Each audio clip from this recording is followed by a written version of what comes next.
Okay, so welcome back. Today we will see what happened in the Birmingham. Before going to the Birmingham town, आज देखते हैं कि सारे animals का performance कैसा था. Okay, so we will start from here. So the donkey placed his foreleg on the window's ledge. The dog jumped on the donkey's back and the cat on the dog's. The cock perched on the cat's head. Then all at once and all together they began to sing their wonderful song. अब क्या हुआ कि जो donkey है उसने अपना four legs यानी तो डोंकी को दो पैर आगे होते हैं दो पैर पीछे, तो फोर लेग्स यानी आगे वाला पैर, तो उसने अपने दोनों आगे वाला पैर उस विंडो की लेज यानी जहाँ पे वो विंडो आप लोग ने देखा होगा जब अपन खिड़की लगाते तो एक छोटा सा स्पेस थोड़ा सा खाली रहता है, तो उसने वो विंडो की लेज पे अपना पैर रख दिया. अब जो डॉग है वो डोंकी के बैक पे था, डोंकी की पीठ पे था. फिर और जो डॉग की पीठ पे था कॉक मुर्गा, और मुर्गे के एकदम कैट थी और कैट के एकदम सर के ऊपर था मुर्गा. अब इसके साथ ही दोनों लोग ने अपना गाना स्टार्ट कर दिए. Strangely, the music only frightened the robbers. They only heard the terrible noise and saw a huge shadow cast by the animals together. They sprang from the table and taking to their heels disappeared into the forest. The four friends were puzzled, but they gladly sat down at the table and had a hearty dinner. Then they put out the light and went to.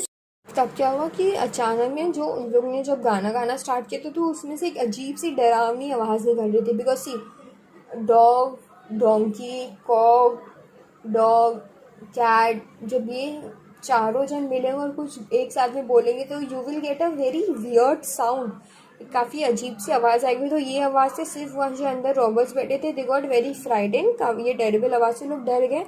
और साथ ही साथ उन लोग ने क्या देखा कि अब जब ये चारों एक के ऊपर एक साथ में खड़े हुए थे तो उनका जो शैडो जो कास्ट हो रहा था तो वो एकदम अजीब सा था. तो दे गॉट वेरी फ्राइडेन. तो उन लोग ने एकदम स्प्रैंग से उछलना, एकदम लंबी छलांगे मार के दे जस्ट टुक.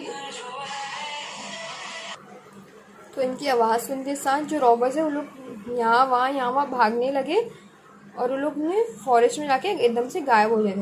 अब ये जो चारों फ्रेंड्स थे दे बिकेम वेरी कंफ्यूज, काफ़ी पजल हो गए कि हुआ क्या, बट काफ़ी खुश हो गए थे. अंदर गए, बैठे टेबल पे, पूरा जो भी लोग ने खाना वगैरह छोड़ दिए थे वो एकदम आराम से इंजॉय करे. फिर लोग ने क्या किया, लाइट्स वगैरह बंद करे और सोने चले गए. जो डॉग है वो कहाँ पे सोए, he the dog on the straw. जो बार यार्ड में जो भूसा वगैरह रखा हुआ था, सूखी घास रखी थी, डॉग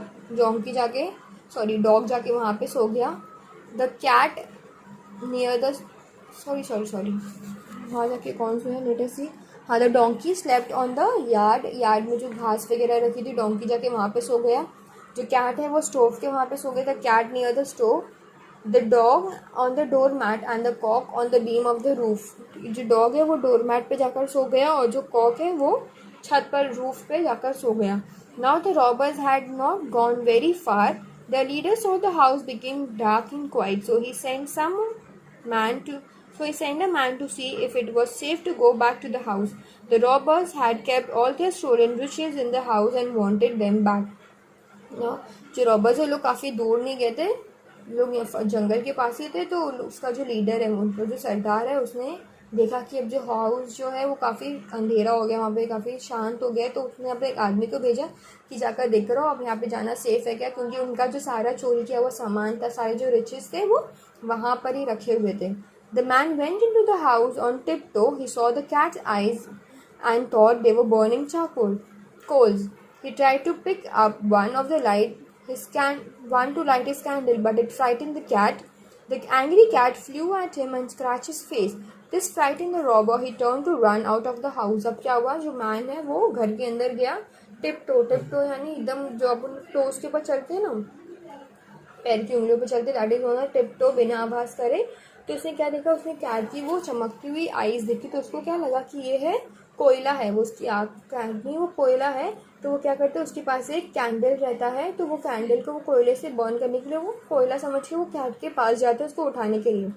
लेकिन इससे क्या होता है, जो कैट है वो काफ़ी डर जाती है और वो डर के मारे उस आदमी के मुंह पे स्क्रैच कर देती है. अब ये देखकर ही वो जो रॉबर है वो काफ़ी डर जाता है, वो घर से बाहर भागने की कोशिश करता है. As he ran the dog on the door mat bite his leg hard. He stumbled and fell on the donkey. The donkey woke up suddenly, gave the robber a smart kick with his hind leg, and all of the while the cock had been screaming "Kukuruku" in his ears and flapping his wings around his head. The robber nearly died of fright. Now क्या हुआ क्या कि जो जैसे वो घर वहाँ से कैट ने उसके मुंह पे स्क्रैच किया तो वो घर से बाहर भागता है, तो वो डोर मार्ट पे जहाँ पे डॉग सोया हुआ रहता है, तो डॉग क्या करता है, डॉग उसका पैर काट लेता है और वो डायरेक्ट बाहर जाके डोंकी के पास गिरता है। तो डोंकी के पास जब गिरता है तो डोंकी उसको अपने हिंड लेग यानी उसके पीछे की 2 लात से एक किक मारता है, और ये पूरा टाइम होते वक्त जो कॉक है वो उसके सर पे बैठ के पूरा टाइम उसके कान के पास कुकड़ू करता रहता है। अब इन सबसे क्या हुआ, वो बेचारा रॉबर्ट जो है ही वॉज नियरली डाइड, वो बेचारा डर के मारे समझो मर ही गया था, ऑलमोस्ट मरने जैसा ही हो गया था। However, he got back to his gang. In a trembling voice, he told them that the house was full of monsters and deadly creatures who bit and scratched and kicked and attacked you in the dark. अब वो robber अपने gang में जाता है वापस, उनको जाके क्या बोलते हैं कि एकदम ट्रेमलिंग यानी कपकपाती हुई आवाज़ में बोलते हैं कि वो घर के अंदर क्या है, सिर्फ वो घर पूरा का पूरा मॉन्स्टर से भरा हुआ है, और वहाँ पे ऐसे ऐसे जानवर है, ऐसे ऐसे क्रिएचर्स है जो आपको काटेंगे, लात मारेंगे, आप पे अटैक करेंगे अंधेरे में।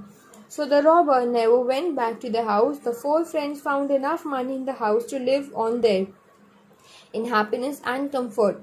That is why the musician never went to Berman. अब क्या जो रॉबर्स हैं ये सब होने के बाद में किसी की हिम्मत नहीं कि वापस से वो घर में जाए, तो अब वो जो बाकी के जो चारों फ्रेंड्स हैं उनको अच्छा खासा पैसा, अच्छा खासा घर भी मिल गया, पैसा भी मिल गया आराम से रहने के लिए, तो अब वो लोग वहीं पे एकदम आराम से दे वर लिविंग इन कंफर्ट यानी इन वेरी कंफर्टेबल, वो लोग काफ़ी खुशी, हैप्पीनेस और कंफर्ट के साथ में वहीं पे रहते थे। इसीलिए उन लोग आज तक कभी बर्मन टाउन नहीं गए गाना गाने के लिए।